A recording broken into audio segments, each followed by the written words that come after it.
হচ্ছে ইংরেজিতে একটা প্রবাদ বাক্য আছে যে ইউনিটিটাই হচ্ছে ক্ষমতা। আপনি যত মহৎ কাজ করতে চাইবেন তার জন্য চাই ইউনিটি।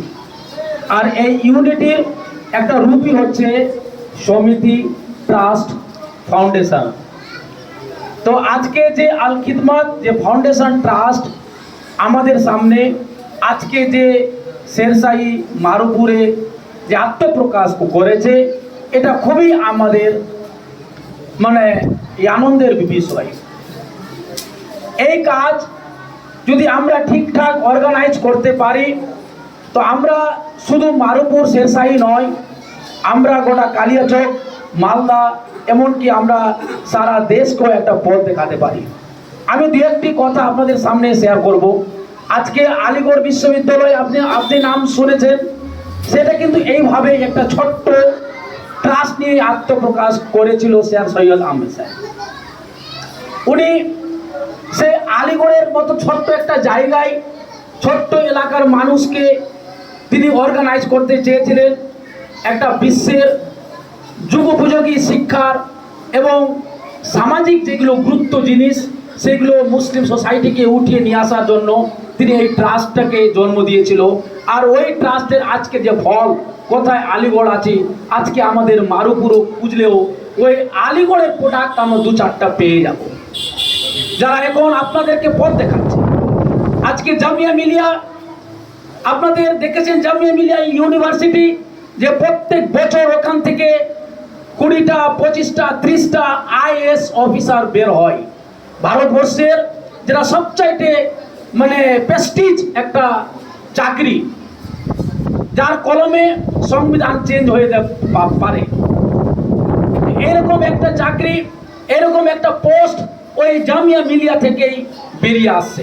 সেখানে আমরা যদি সেটাকে যদি খতিয়ে দিয়ে দেখি তো আমরা দেখতে পাবো যে এটা ছোট্ট একটা ট্রাস্ট থেকে কিন্তু এটা আত্মপ্রকাশ করেছিল, যেটা সারা দেশকে নয় সারা বিশ্বকে পথ দেখাচ্ছে। সারা বিশ্বের যখন ইউনিভার্সিটির লিস্ট আসছে, জামিয়া মিলিয়ার নাম ওখানে থাকছে। তো আমরা এই যে আল খিদমত, টাইম বেশি নাই, এই আল খিদমত যে আমাদের কাছে আত্মপ্রকাশ করেছে, এই আল খিদমতকে যদি আমরা ঠিকঠাক, যারা উদ্যোক্তা তারা কিন্তু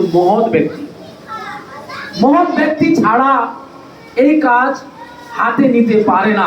আল্লাহ কিন্তু সমাজের বুকে সবকিছু স্বার্থপর যে বিজনেসম্যান আর ইত্যাদি ইত্যাদি কাজে যে জন্ম দেয় এরকম ব্যাপার নয়। তার মাঝে একটা শিশু মনোবনা, পরোপকারী, মানুষের মঙ্গল কাজ করার মন মানসিকতা নিয়েও সমাজে জন্ম দেয়।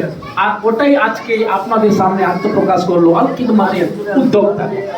আমি তাদেরকে আন্তরিকভাবে, সত্যিকারে আন্তরিকভাবে হার্টেলি আমি তাদেরকে আমি এটা শুভেচ্ছা জানাবো।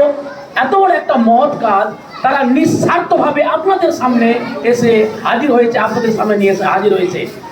তারা যে উদ্যোগ নিয়েছে, তারা যে বেঁচে থাকবে উদ্যোক্তা বটে, কিন্তু 10 বছর পরে 15 বছর পরে তারা মারা যাবে, কিন্তু এই ফাউন্ডেশন কিন্তু মারা যাবে না।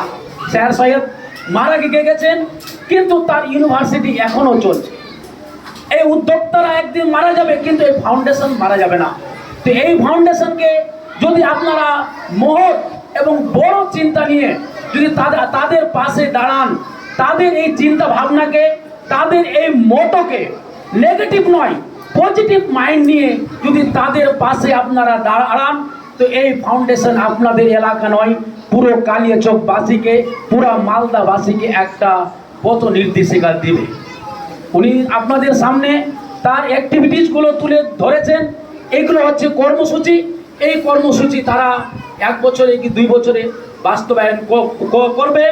সিচুয়েশন দেখে, সময় দেখে আবার নতুন নতুন কর্মসূচি হয়। যেরকম একটা ট্রাস্ট কর্মসূচি নেই সেরকম কর্মসূচি নেবে।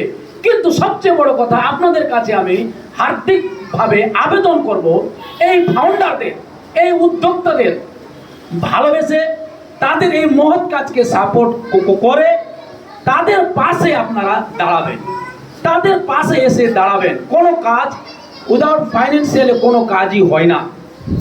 কোনো কাজ তাদের কাজে যদি সাপোর্ট করতে না চান, আপনি সময় দিতে যদি না দেন, তো কোনো কাজ ত্বরান্বিত হবে না, কাজ এগিয়ে যাবে না।